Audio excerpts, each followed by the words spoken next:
உன் வீட்டு குப்பை என்ன என் வீட்டு எதுல இது? எதை வச்சு என் வீட்டுக்கு பண்ற? இங்க பாரு, யார் தெரியுது?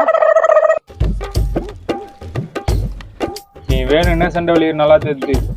எனக்கு எல்லாம் தெரியாது. உன் வீட்டு குப்பை எதுக்கு என் வீட்டான இது? டேய், எந்த ஊர்லடா காத்தி வீட்டு குப்பைன்னு கவர்ல ஏற்றி தராங்க? ஓ, எதுக்கு ரோட்ல கத்திங்கடா? அவனே இங்க போறா. யார் வேலை இது? யாரு வேலை? இந்த இதுல இருக்கிறான் இவன் வேலை தான். நினைச்சு இந்த ஆள் வேலையா தான் இருக்குன்னு. அன்னைக்கு ஒன்னா ரோட்ல எச்சு துப்புறேன், அந்த எச்சு பாத்துல காத்தி விட்டு வச்சுன்னு எழுதி வச்சுக்கிறான் இந்த ஆளு. அப்படி என்னடா கோவம் உனக்கு எங்க மேல? என் வீட்டு பொம்பளை நாய் உன் வீட்டு ஆம்பளை நாய்க்குள்ள ஓடி போச்சுடா. அந்த கோவம் தான். டேய், நாய் பிரச்சனையா நாளை ஒரு நின்று பேசினுக்கிற? எனக்கு எல்லாம் தெரியாது. எனக்கு என் நாய் வேணும். ஃபர்ஸ்ட் குப்பையில பேர் வச்சு பிரச்சனை ஆரம்பிச்ச, இப்போ நாய் வச்சு பிரச்சனை பண்ற. எதுக்கு நீ இப்படி பண்றன்னு சுத்தமா தெரியல. அப்பா, சாம்பார் முருங்காய் ஆச்சுப்பா. டேய், யார் வீட்டு முருங்காய்? உங்களுக்கு தான். உங்களுக்கு தெரியாம தான் எங்க அப்பா அரைச்சு சொன்னாரு. இந்த மாதிரி பேச்சுக்கிறது எங்க அப்பா இதுக்காக தான்.